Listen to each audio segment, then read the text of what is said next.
A graça e a paz, amados, da parte de Deus, por nosso Senhor e Salvador Jesus Cristo. Meus amados irmãos e amigos, os que já nos seguem nas redes sociais, aqueles que não seguem, você pode acessar aí pb.samuel Nascimento de Melo, canal Palavra da Vida. A palavra de Deus ela é viva e eficaz e mais penetrante do que a espada alguma de dois gumes. A lição que vamos estudar amanhã, que será a lição de número 4. Amanhã é o dia 25 de janeiro de 2026 e estamos aqui com mais uma EBD online.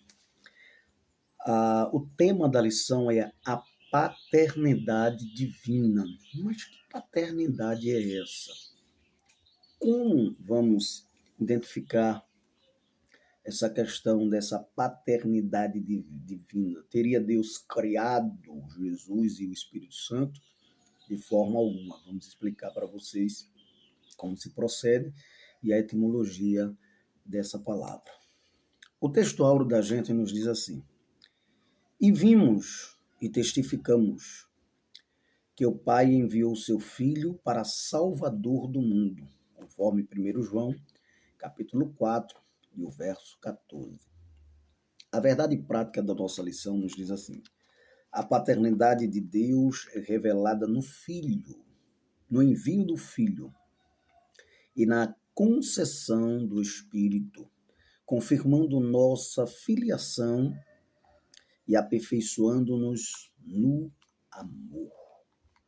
Queridos, a introdução da nossa lição, ela nos diz assim: nesta lição estudaremos como o Pai revela sua paternidade por meio da Trindade. Veremos que esta paternidade é reconhecida na confissão de Cristo e aperfeiçoada em nós pelo amor, garantindo nossa comunhão com Ele, capacitando-nos a viver com confiança, fidelidade. E o que é fidelidade, né? Um dos termos mais apropriados para a fidelidade é honrar na ausência, né? Mas quando isso se refere a Deus, a gente não tem nem como honrar na ausência, né? Porque Deus é onipresente. Então é honrar presente ou não, tá? Então, e expressão, né? Capacitando-nos a viver com confiança, fidelidade e expressão visível da nossa filiação diante do mundo. A palavra-chave não poderia ser outra, é paternidade. O primeiro tópico da lição nos diz assim: a revelação da paternidade do Pai. E aí no primeiro subtópico tem a definição da paternidade do Pai. A paternidade é atributo da primeira pessoa da Trindade, que opera por meio do Filho e do Espírito Santo. Um só Deus e Pai de todos, tá? O qual é soberano, é sobre todos e por todos e em todos, conforme Efésios capítulo 4, versículo 6. O Pai, ele é a fonte de tudo, tá? Ele é soberano, ele é o princípio sem princípio, ele não é gerado, tá? Mas é aquele que gera o Filho, conforme Salmos 2:7, Hebreus 1:5. E de quem, junto com o Pai, procede o Espírito Santo, tá bom? Conforme João 14:26. Entender a paternidade divina é uma fonte de consolo. Podemos confiar no cuidado do Pai, pois ele é o originador de toda boa dádiva. A Bíblia diz em Tiago 1:17 que toda boa dádiva vem de Deus. O dom perfeito vem dele. Quando a gente fala que Jesus foi gerado e não criado, é que a palavra paternidade, a diferenciação da palavra gerado para criado, é que quando se gera é algo da mesma espécie, tá? Assim como um pai gera um filho da mesma espécie, é um ser humano. Quando se cria, é algo de outra espécie. É como se alguém vai e pega um material e cria algo que é imaterial, por exemplo, né? Que não é nem um criar completamente, é mais um fazer do que um criar, né? Mas é diferente de gerar. Criar é fazer algo de outra espécie. Gerar é fazer algo da mesma espécie. Então, o que acontece? Inclusive, Jesus foi gerado no ventre de Maria, mas não criado, porque ele já estava no princípio com o verbo. Tá? Então, segundo subtópico do primeiro ponto, a paternidade eterna do Pai. A paternidade de Deus, ela não tem início no tempo. Não existe tempo para Deus, porque ele é o criador do tempo. Deus existia mesmo antes que o tempo viesse a existir. Ele é eterno. O salmista vai dizer de eternidade e eternidade tu és. Então, na oração sacerdotal, o próprio Jesus, ele diz assim, e agora, glorifica-me tu, ó Pai, junto de ti mesmo, com aquela glória que tinha contigo antes que o mundo existisse. Então, o que acontece? Esse texto ele nos ensina que o relacionamento entre o pai e o filho é anterior à criação, e revelando que a identidade de Deus como pai é eterna, subsiste eternamente. Né? Não houve momento em que Deus se tornou pai, né? O pai sempre foi pai, o filho sempre foi filho, e o espírito sempre foi espírito, tá bom? São três pessoas, mas apenas um ser divino, uma divindade, em uma divindade. No terceiro subtópico do primeiro ponto diz o pai gerou o filho. Olha aí. A geração do filho não implica a criação. Ele sempre existiu com o pai, com a mesma essência, tá? Porque como o pai tem a vida em si mesmo, assim deu também ao filho ter a vida em si mesmo. Significa que o pai não recebeu vida de ninguém. Ele é autoexistente, aquele que se revela, que cria a existência. O filho gerado pelo pai também é autoexistente. Implica dizer que o filho não foi criado, mas eternamente gerado. Gerado numa eternidade que a gente não tem como definir isso aí, tá? O filho, assim como o pai, possui vida em si mesmo. Isto é, compartilha da mesma natureza divina. Sem falar que o Espírito Santo tem vida também, né? E em si mesmo. Ele é o pai, ele é o filho, ele é o filho e ele é o pai. No quarto subtópico do primeiro ponto diz: o Pai nos concede o Espírito, ou seja, o Espírito Santo também tem sua origem no Pai, mas de modo distinto. Ele procede do Pai e é enviado pelo Filho, certo? Não teve um momento, se o Pai tem vida em si mesmo, logo o Espírito também.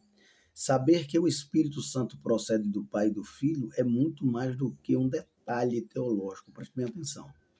É uma fonte poderosa de segurança para a nossa vida cristã. O Espírito Santo é o próprio Deus, conforme Atos 5, 3 e o 4. Lembra? Quando Ananias e Safira estavam lá vendendo a propriedade, chegaram para Pedro e mentiram, e eles disseram: não mentiste a mim, mentiste ao Espírito Santo. E depois ele logo retruca: não mentiste a mim, mas mentiste a Deus. E aí coloca Deus Pai e o Espírito Santo, a mesma linha da divindade aí, tá? A essência da divindade. Enviado para estar conosco para sempre. É Ele que nos dá acesso ao Filho e ao Pai. É muito importante saber disso. Precisamos ter um relacionamento mais profundo com a pessoa do Espírito Santo. Até mesmo porque ele é uma pessoa. Ele tem sentimentos. Ele não é apenas, como alguém vai dizer por aí, uma força ativa de Deus poderosa. Não. Ele é o poder de Deus, mas ele não é só o poder de Deus, porque isso é um dos símbolos Ele nos aproxima do Pai, testemunha ao nosso espírito que somos filhos de Deus. É Ele que dá essa garantia, essa certeza no nosso coração. E nos guia em toda a verdade. É Ele que nos instrui, nos guia, nos ensina.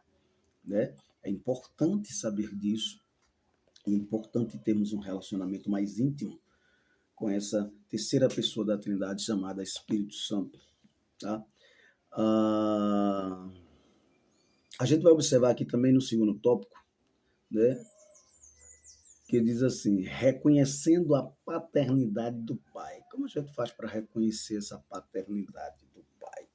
No primeiro subtópico do segundo ponto, diz assim, confessar a Cristo como filho. Quando a gente confessa a Cristo como filho de Deus, entendemos que é a paternidade do Pai. A confissão de que Jesus é o Filho de Deus é um ato central da fé cristã. Quando reconhecemos que Jesus é o Filho de Deus, foi enviado por Deus. Né? O texto de João 3 vai dizer, para que todo aquele que nele crer não pereça, mas tenha vida eterna. Quem crer tem a vida. Quem não crer não tem a vida.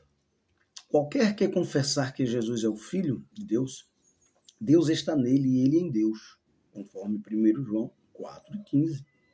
Né? Reconhecer a filiação divina de Cristo é mais do que uma afirmação privada, é uma declaração pública de fé que sinaliza que Deus habita no coração do crente, certo? Quando confessamos a Jesus como o único suficiente Salvador, Filho de Deus que morreu na cruz do Calvário, aí temos essa certeza e convicção. Então, negar o Filho é, por consequência, negar o acesso ao Pai. Porque o Filho nos dá acesso ao Pai. O Espírito Santo nos dá acesso ao Pai e ao Filho. Que cada crente possa, com um coração cheio de fé e gratidão, meu irmão, proclamar com ousadia, Senhor meu e Deus meu. Conforme João 20:28. Então, no segundo subtópico do segundo ponto, nos diz assim, a perfeição do amor do Pai. E que amor perfeito é esse, viu? Porque o Pai, o amor faz parte da natureza de Deus. Veja, Deus é amor, mas o amor não é Deus. Mas o amor é algo que faz parte da natureza de Deus, está intrínseca na natureza de Deus. É um amor que não tem como a gente explicar. Não é um amor como o amor natural que temos de ser humano, que uma hora amamos, outra hora odiamos, uma hora temos o prazer de estar com aquela pessoa, outra hora temos um desprazer. Não. O amor de Deus é perfeito. E nós conhecemos e cremos no amor que Deus nos tem. Deus é amor e quem está em amor vai estar em Deus, óbvio. E Deus nele. Aquele que ama, João vai dizer que é nascido de Deus. Aquele que não ama, não conhece a Deus. Certo? Porque Deus não é o amor, não é amor. Então, o amor do Pai é sacrificial, demonstrado ao enviar seu Filho. Quem de nós teríamos a capacidade de dar um filho pela vida de pessoas dignas até muitas vezes, talvez? Agora, imagina dar por a vida de pessoas pecadoras, que viviam em delitos de pecados, mortos espiritualmente. Então foi isso que Deus fez. Ele tem um amor tão perfeito, tão tremendo, sacrificial, que enviou o seu próprio Filho para nos dar salvação. Então, olha, o amor do Pai é sacrificial. Esse amor nos adotou. O amor é tão grande que ele tem a capacidade de adoção. Ele nos adotou. Escuta bem. Muitas pessoas hoje não têm essa capacidade de adotar uma pessoa. Eu louvo a Deus porque tenho uma experiência vivida na prática. Mas antigamente eu não tinha esse conhecimento e era ignorante acerca do assunto. Mas Deus, por sua graça, nos deu esse favor, né? Então fomos aceitos por Ele com todos os direitos de filho legítimo. Não é como um filho aparente, não. É com todos os direitos de filho legítimo, tá certo? Esse amor é inquebrável, tá? Nenhum poder ou circunstância poderá nos separar desse amor, conforme Romanos 8:38 ao 39. Nada nos separará do amor de Deus que está em Cristo Jesus. Esse amor é pessoal, não é apenas geral, mas é individual, voltado para cada filho que crê, né? Assim, o amor do Pai é a fonte da nossa nova vida. Veja que coisa boa. Nossa salvação brota da abundância do seu amor. A nossa salvação não é algo que cabe a nós, não. Apenas aceitamos esse amor do Senhor Jesus. Então, foi o amor do Pai que nos buscou, nos salvou e nos guarda até o final. Você pode dizer aleluia? Glória a Deus por isso, meu irmão. Esse amor é maravilhoso. No segundo tópico ainda, terceiro subtópico do segundo ponto, nos diz assim, as bênçãos da filiação divina. Veja só. As Escrituras afirmam que o amor de Deus, ele lança fora todo medo, todo temor, especialmente o medo do juízo. Nisto é perfeito o amor para conosco, para que no dia do juízo tenhamos confiança. Então, veja bem, essa confiança estabelece a segurança da nossa condição como filhos de Deus. O crente não é mais um escravo, né? Ameaçado pelo castigo eterno, não está mais debaixo da ira de Deus para a condenação do inferno, certo? Mas um filho livre, amado e aceito em Cristo. É como agora o escravo da orelha furada, né? O seu senhor tinha um escravo e aí chega o tempo que ele paga o tempo ali da sua dívida, ou a sua dívida é paga, ele não paga, né? Mas a sua dívida é paga e aí ele está livre. Mas aí ele mesmo, livre, ele é furado a orelha, né? E aí ele diz, não quero mais sair daqui de estar com o meu Senhor, certo? É um escravo livre. Isso não significa que o crente não possa perder a salvação, é bom deixar claro, tá? Mas sim que o Espírito Santo habitando em nós testemunha a nossa filiação, extinguindo o medo da condenação, certo? O verdadeiro amor aperfeiçoado em nós pelo Espírito remove o medo, pois no amor não há temor, a palavra diz, antes o perfeito amor de Deus, ele lança fora todo o medo. Veja que coisa boa, meus amados, veja que coisa maravilhosa. Então, queridos, escuta só. Confessar que Jesus é o Filho de Deus é evidência de filiação divina e comunhão com o Pai, certo? No terceiro tópico da nossa lição, ainda nos diz assim, a experiência do amor do Pai. Como se dá essa experiência do amor do Pai? O primeiro subtópico do terceiro ponto, diz assim, o amor é aperfeiçoado no crente. Como este amor é aperfeiçoado em nós? Como ele pode ser aperfeiçoado? Escuta só. O aperfeiçoamento do amor em nós é a obra do Espírito Santo. Ela é feita pela obra do Espírito Santo de Deus em nossas vidas. Então, escuta só. Guardar a palavra é o meio pelo qual o amor divino é amadurecido. O salmista vai dizer, escondi a tua palavra, Senhor, no meu coração, para não pecar contra ti. Então, mas qualquer que guarda a sua palavra, o amor de Deus está nele, verdadeiramente, aperfeiçoado, nele verdadeiramente, porque conhecemos que estamos nele, certo? Então, escuta bem, meus irmãos, essa obediência prática à palavra é a evidência extrema de um amor interno e verdadeiro por Deus, conforme João 14:21. Então não há amor genuíno, né, a Deus sem compromisso concreto. a sua vontade revelada, né, a cada ato de obediência. Ela é revelada, a vontade de Deus. Mesmo nas pequenas coisas, o amor de Deus é fortalecido em nós. Devemos viver de maneira que nossa prática aprofunde a realidade do amor em nosso coração. Tá?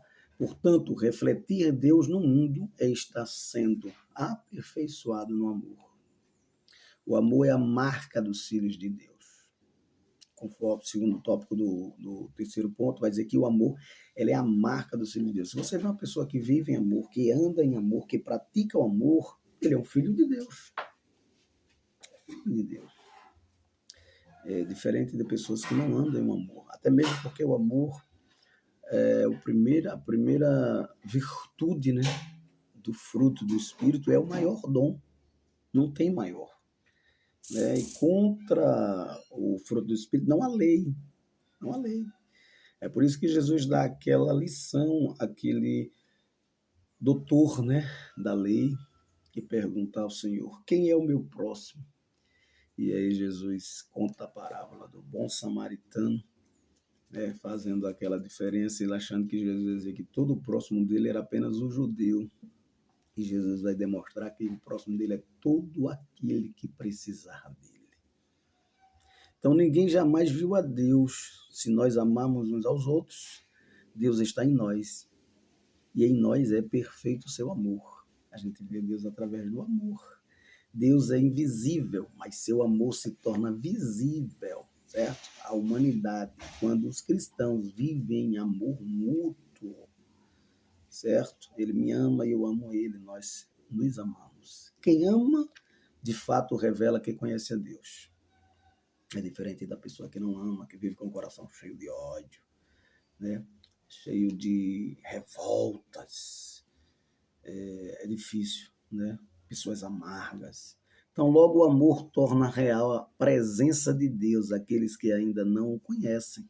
Você vai dizer, eu vi Deus naquela pessoa, mas rapaz, aquela pessoa fala com uma maneira tão amável que eu vi Deus naquela pessoa. Eu identifiquei Deus naquela pessoa. Então, no terceiro subtópico do terceiro ponto, diz assim, fomos amados primeiro. E aí é onde é que está esse segredo do amor de Deus tão magnífico, né? Se é que podemos dizer assim, segredo, porque ele é muito mais do que a gente imagina. Né? Já vem pelaquela questão. A essência da vida cristã está fundamentada no fato de que Deus nos amou.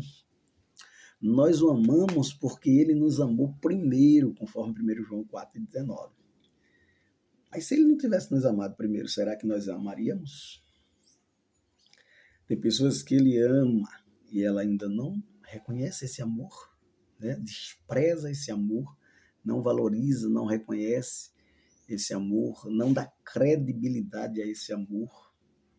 Agora imagina sem ter primeiro esse reconhecimento da parte de Deus, essa graça da parte de Deus, melhor dizendo assim, de nos amar primeiro. Então, indica que a salvação, a fé e a nossa capacidade de amar são respostas, iniciativas incondicional do amor divino.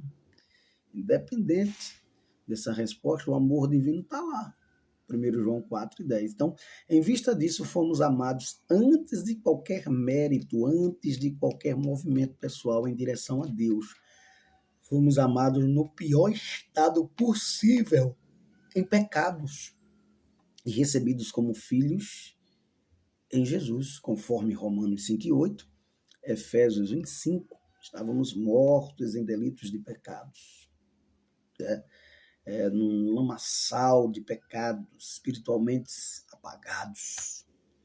Mas o Senhor, com a sua graça, com o seu amor, com a sua misericórdia, nos alcançou. Então, esta verdade sinaliza que somente pelo Espírito conseguimos amar a Deus, ao próximo e ao inimigo.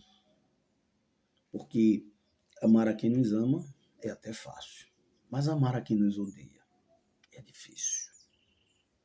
É difícil. E aí só pelo Espírito Santo. E amar a Deus sem vê-lo só pelo Espírito Santo. Certo? Então você vê a importância aí da pessoa do Pai, do Filho e do Espírito Santo neste assunto que estamos estudando da Trindade. Então, antes da nossa redenção, houve uma cruz sangrenta, né, preparada por amor.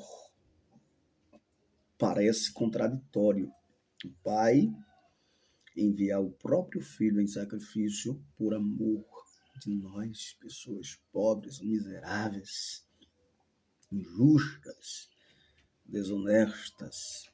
Então, antes da nossa redenção, né, houve uma cruz sangrenta, preparada por Deus. Desse modo, espera-se que a postura cristã seja uma resposta agradecida a esse amor gracioso, ou melhor dizer, imerecido. Não merecíamos esse amor. Mas é como eu disse, o amor dele é incondicional à resposta do ser humano. Então o amor do Pai é aperfeiçoado no crente, lançando fora o temor e moldando o nosso caráter. Todos os dias, o amor de Deus, ele molda o nosso caráter. Então o amor de Deus como fonte do amor humano, né? O amor de Deus é a fonte de todo o amor humano e se espalha como fogo. Ao amar os seus filhos, Deus acende uma chama em seus corações. Estes, por sua vez, amam uns aos outros. Os outros que são, então, aquecidos pelo amor fraternal, o amor ágape, o amor em ação, o amor que não é de boca, né? Não é apenas mero sentimento, não, forte de momento, não. Então, irmãos, que Deus nos abençoe, que Deus nos ajude, professor, converse com seu aluno, faça perguntas, deixe ele fazer perguntas, responda suas perguntas na medida do possível. Se não souber no momento, peça um tempo para trazer essa pergunta, porque o assunto não é tão simples, né? Mas também não é tão impossível de se responder algumas questões, tá? Na medida do possível, obviamente, de cada um, da capacidade que Deus tem dado, né, independente de limitações. Na conclusão dessa lição, diz assim: a paternidade de Deus é revelada de forma plena na ação conjunta da Trindade. Veja bem, o Pai envia o Filho, concede o Espírito e estabelece conosco uma relação sólida e paterna. Confessamos a Cristo, amamos porque fomos amados primeiro e somos conduzidos pelo Espírito a viver em obediência e comunhão, né? O Pai está lá no seu trono de glória, mas enviou o Espírito. O Filho está à direita do Pai, mas enviou o Espírito. Então temos esse acesso ao Espírito Santo. Assim como no Antigo Testamento tínhamos acesso a Deus através do sumo sacerdote, com a quebra desse sacerdócio arônico veio o sacerdócio de Cristo real, segundo a ordem de Melquisedeque. E agora Jesus sobe, mas ele envia o Consolador, a terceira pessoa do Espírito Santo, para nos dar acesso ao Filho e acesso ao Pai. Amém? Então, que Deus nos abençoe, que Deus nos ajude, que Deus nos guarde, nos livre de todo o mal e que você tenha uma aula abençoadora domingo que vem agora para a honra e a glória do nome de Jesus, tá? O importante é que eu diminua e que ele cresça. E lembre-se disso, só entre em algum recinto se Cristo entrar com você. E só converse algo se ele puder participar. Pai, te louvamos pela vida de cada aluno, de cada professor. Abre a mente de cada um domingo, Pai, para termos uma aula extraordinária. Para a honra e a glória do teu nome e a alegria nossa. Em nome de Jesus. Que a graça do nosso Senhor e Salvador Jesus Cristo, o amor de Deus e a comunhão do Espírito Santo seja com todos agora e sempre. Amém. Deus abençoe a cada aluno e cada